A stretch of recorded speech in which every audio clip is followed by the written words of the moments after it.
அடுத்த முதலமைச்சர் அண்ணன் எடப்பாடியார் அவர்களை வீர உரையாற்ற அழைக்கின்றேன்.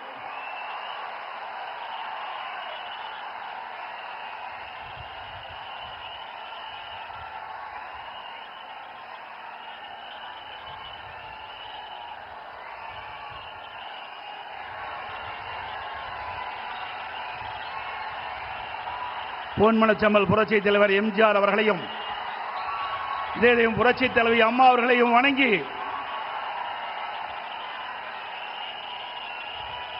இந்த சிறப்பான தேர்தல் பிரச்சார கூட்ட நிகழ்ச்சியிலே கலந்து கொண்டு அற்புதமான உரையாற்ற அமர்ந்திருக்கின்ற மதிப்புக்கும் மரியாதைக்கும் உரிய மாண்புமிகு பாரத பிரதமர் நரேந்திர மோடி அவர்களே, இந்த சிறப்பான நிகழ்ச்சியிலே கலந்து கொண்டு சிறப்புரையாற்றிய மரியாதைக்குரிய நம் கூட்டணியில் அங்கம் வகிக்கின்ற டாக்டர் அன்புமணி ராமதாஸ் அவர்களே, மரியாதைக்குரிய திரு டிடிவி தினகரன் அவர்களே, மரியாதைக்குரிய திரு வாசன் அவர்களே, மத்திய அமைச்சர் பெருமக்களே, பாரதிய ஜனதா கட்சியினுடைய தலைவர்களே, மேடையிலே வீட்டுகின்ற கூட்டணி கட்சியினுடைய தலைவர்களே, அனைத்து இந்திய அண்ணா திராவிட முன்னேற்ற கழகத்தினுடைய தலைமை கழக நிர்வாகிகளே, மாவட்ட கழக செயலாளர்களே, வாரியிலிருந்து சிறப்பித்துக் கொண்டிருக்கின்ற அனைத்து இந்திய அண்ணா திராவிட முன்னேற்ற கழகத்திலே பல்வேறு பொறுப்புகளை வைக்கின்ற நிர்வாகிகளே, கூட்டணி கட்சி சேர்ந்த நிர்வாகிகளே, தொண்டர்களே, கழக உடன்பிறப்புகளே, பெரியோர்களே, தாய்மார்களே, பத்திரிகையாளர் ஊடகங்களே, அனைவருக்கும் என்னுடைய முதற்கண் நன்றி கலந்த வணக்கம். 2 நாளைக்கு முன்பு இதே திருச்சி மாநகரத்தில் திராவிட முன்னேற்ற கழகத்தினுடைய மாநில மாநாடு நடந்தது. அந்த மாநாட்டில் நம்முடைய கூட்டணி பற்றி இன்றைய முதலமைச்சர் விமர்சனம் செய்தார். திரு ஸ்டாலின் அவர்களே, அனைத்து இந்திய அண்ணா திராவிட முன்னேற்ற கழகம் தேசிய ஜனநாயக கூட்டணி இணைந்து அற்புதமான கூட்டணியை தமிழகத்திலே அமைந்திருக்கின்றது. வலிமையான கூட்டணி, வெற்றி கூட்டணி நம்முடைய கூட்டணி. உங்களுடைய கூட்டணி பல்வேறு பிரச்சனைக்கு இடையிலும் பல்வேறு வார்த்தை போர்களுக்கு இடையில்தான் இப்பொழுது காங்கிரசும் திமுகவும் இன்றைக்கு கூட்டணி அமைந்திருக்கின்றன. கிட்டத்தட்ட 20 நாட்கள் திராவிட முன்னேற்ற கழகமும் காங்கிரசும் வார்த்தை போர். பத்திரிகையில் ஊடகத்தில் வருகின்ற செய்திகள், காங்கிரஸ் திராவிட முன்னேற்ற கழகத்தில் ஆட்சியிலே பங்கு கூடுதல் இடம் வேண்டும் என்று தினந்தோறும் அறிக்கை, பல்வேறு விமர்சனங்கள், அத்தனையும் தாண்டி கெஞ்சி காங்கிரசுக்கு அடிமையாகி காங்கிரசோடு கூட்டணி வைத்திருக்கின்றீர்கள். ஆனால் அனைத்து இந்திய அண்ணா திராவிட முன்னேற்ற கழகம் தேசிய ஜனநாயக கூட்டணி இன்னைக்கு ஒரு அற்புதமான கூட்டணி. எங்கள் கூட்டணியிலே பரஸ்பர உணர்வோடு நாங்கள் இணைந்திருக்கின்றோம். வருகின்ற சட்டமன்ற பொதுத் தேர்தலில் எங்களுடைய கூட்டணி கட்சி தலைவர்கள், நிர்வாகிகள், தொண்டர்கள் எருமை போல தேனீக்களை போல சுறுசுறுப்பாக செயல்பட்டு மீண்டும் தமிழகத்திலே ஒரு அற்புதமான ஆட்சியை அமைப்போம். திரு ஸ்டாலின் அவர்களே, நீங்கள் எத்தனை முறை எங்கே கூட்டம் போட்டாலும் நாட்டு மக்கள் உங்களை நம்ப போவதில்லை.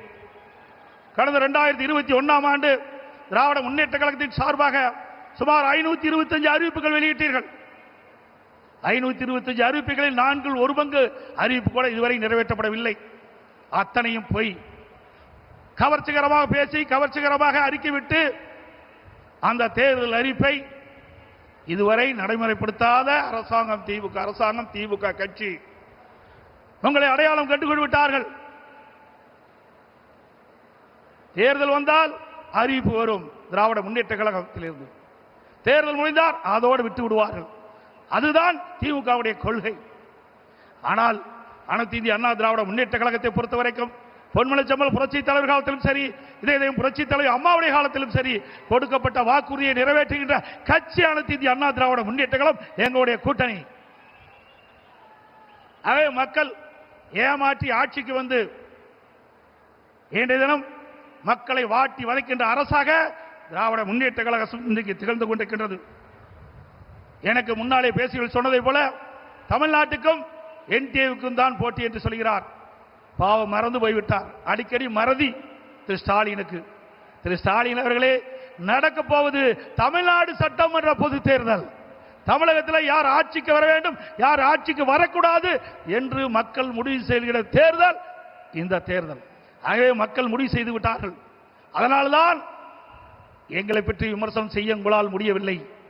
அனைத்து இந்திய அண்ணா திராவிட முன்னேற்ற கழகம் 10 ஆண்டு காலம் 2011-2024 அற்புதமான ஆட்சி கொடுத்தது.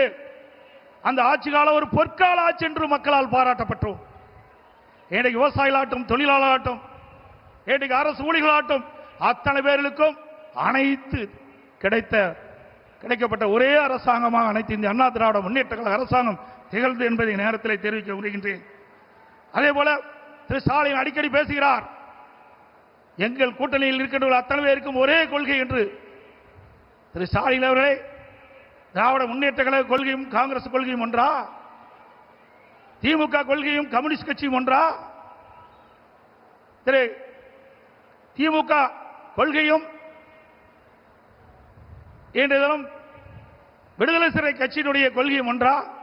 ஒரே கொள்கை என்றால் ஒரே கட்சியை அமைத்து விடலாம், தனித்தனி கட்சி தேவையில்லை.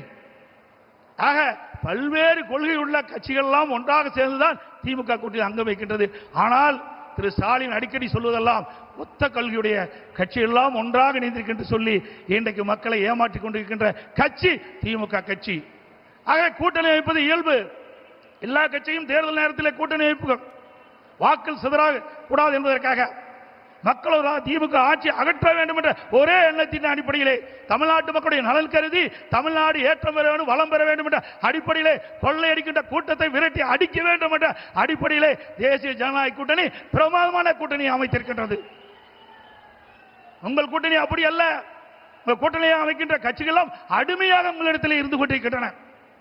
இன்றைக்கு தமிழகத்தில் நிலவுகின்ற பிரச்சனை, இன்றைக்கு போதைப் பொருள் விற்பனை, அதனால் மக்கள் படுகின்ற துன்பங்கள் ஏராளம். பெண்களுக்கு இழைக்கப்படுகின்ற கொடுமைகள், தினந்தோறும் கொலை, கொள்ளை, திருட்டு, வழிப்பறிவு, பாலியல் வன்கொடுமை நடக்காத நாளே இல்லை. சிறுமிகளுக்கு பாலியல் வன்கொடுமை, பெண்களுக்கு பாலியல் வன்கொடுமை, மூதாட்டிகளுக்கு கூட பாலியல் வன்கொடுமை. இப்படிப்பட்ட மோசமான கையிலாகாத அரசாங்கம் திமுக அரசாங்கம். அப்படிப்பட்ட அரசாங்கத்தை அகற்றுவதுதான் எங்களுடைய கூட்டணிய நோக்கம் என்பதை நேரத்தில் தெரிவிக்க விரும்புகின்றேன். அதே நேரத்தில்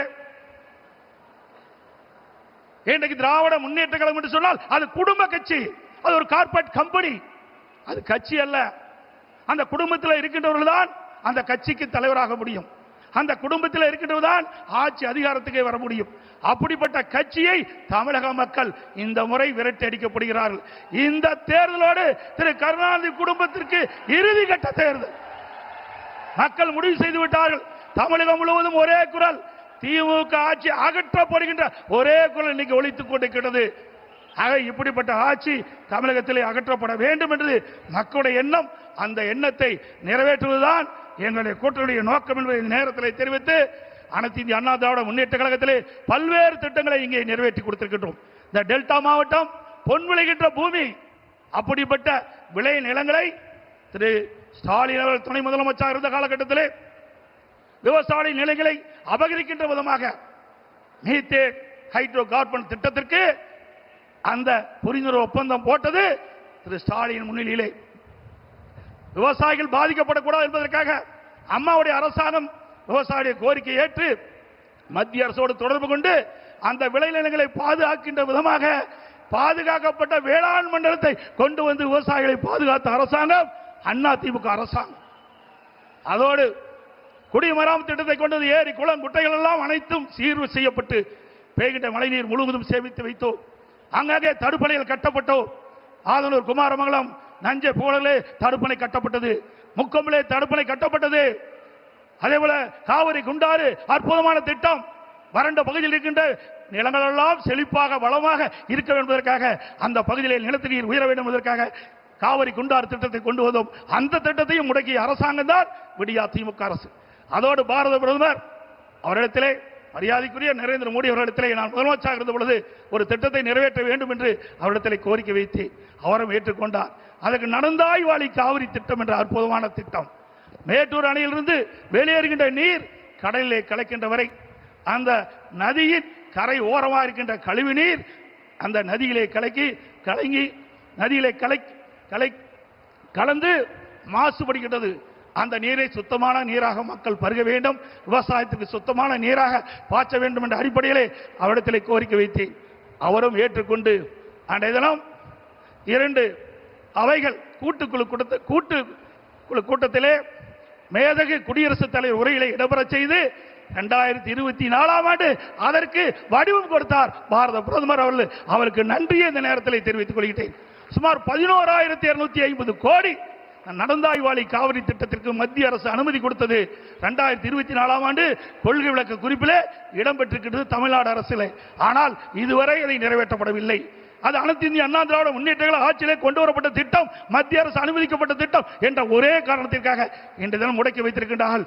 மீண்டும் உங்களுடைய பேர் ஆதரவால் நம்முடைய கூட்டணி அதிக இடங்களிலே வெற்றி பெற்று அனைத்து இந்திய அண்ணா திராவிட ஆட்சி அமைக்கும். அப்பொழுது நடந்தாய்வாளி காவிரி திட்டம் நிறைவேற்றப்படும் என்று சொல்லி வாய்ப்புக்கு நன்றி கூறி, அதே நேரத்தில் நடைபெறுகின்ற சட்டமன்ற பொதுத் தேர்தலிலே தேசிய ஜனநாயக கூட்டணியின் சார்பாக போட்டியிடுகின்ற அத்தனை வேட்பாளருக்கும் பெருவாரியான வாக்குகளை அளித்து அவளை வெற்றி பெற செய்து மீண்டும் அதிமுக ஆட்சி அமைக்க நீங்கள் அத்தனை பேரும் துணை இருக்க வேண்டும் என்று கேட்டு விடைபெறுகின்றேன். நன்றி, வணக்கம்.